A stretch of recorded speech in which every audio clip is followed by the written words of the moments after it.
Well, the church has not historically been a particularly welcoming place for many LGBTQ youth, but one St. John's congregation is hoping to change that. Here to tell us about a new youth initiative is Kayla Hull. She's the director of kids and youth at River of Life United Methodist Church. Little lisp there. Kayla, thanks for being here. Thank you for having me. So tell us, this is kind of more than a year after the United Methodist Church as a, institution decided that it was going to end its ban on gay clergy, that it was going to open up its doors to same-sex marriage.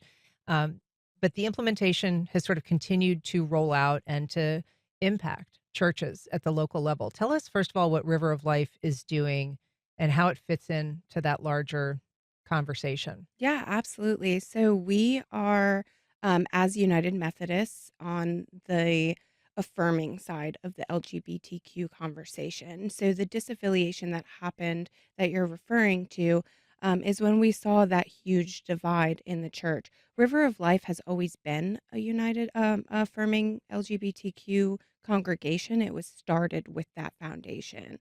Um, but as we see these issues continue, as we see that discrimination and harassment continue for these children and young adults and adults, River of Life really wanted to make that decision of, are we in or are we out? And I think that's a conversation that has to be had in every church that is affirming, so to speak. Is we have to really, it's our responsibility to say, are we in and are we totally affirming, or are we saying that to get people in the door? And so you've decided that you're going to kind of be in the direction of totally affirming. What does that look like? What are the policies that will attend to that? How will the community perceive that intent? So we definitely have been met with mixed reactions to our groups for sure. We have overwhelming support from inside and outside of our congregation in the St. John's community. We have support from other organizations and things like that.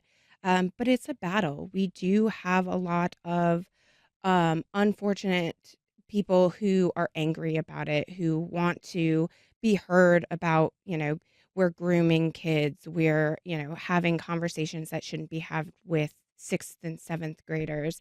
But at the root of it, we're not talking about sex at these groups. We're building connections. And I think that we as a society as a whole have really disregarded the importance of connection, and just having those safe spaces for people. And I'm not saying that not that everybody doesn't deserve a safe space, because we do. This disenfranchised community really needs that space, and it's our responsibility as totally affirming churches and congregations to say, we can be that safe space for you.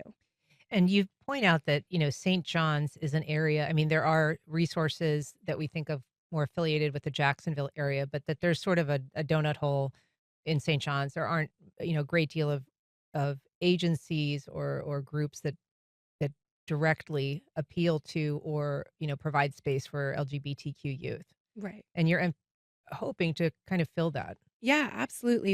It was these groups for our teen and our young adults both came because we noticed that there was a gap in our community. And I'm not saying there's not other businesses and organizations in St. John's that don't support our LGBTQ community, but they're not being open about it. They're not really sharing those resources. So it really does seem, when you look on a map, there are no resources in this county. We have St. Augustine, which has the House of Prism, other organizations. We have Jacksonville with Jasmine, Lighthouse, P Flag, these organizations. And then in the middle of that, St. John's kind of sits in a very conservative bubble of no real resources for this community. One of the things that a church might be met with, and I think you've said you've experienced to some extent, is, you offer the service and some kids are like, is this a trap? Yeah. What does the church want from me? Is this really just an attempt to kind of bring me in and then, proselytize or try to convert me? Right. Yeah. And it is very hard to leave a group for me, because I sit in my car a lot of times and I just cry at the stress and the just overwhelming feeling of terror that a lot of these kids experience. And they're They are being so brave coming into our church and coming to our group and saying, I'm going to give this a shot, but I'm still really nervous.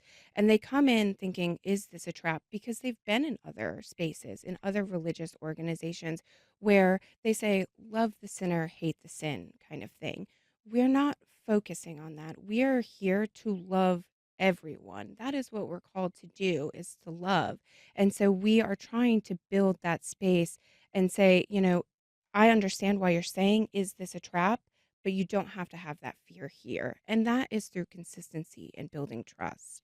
Just very briefly, how can people get more information? So you can reach us, River of Life United Methodist Church online on our website. My information is children at rolumc.com, and I'm the children's director.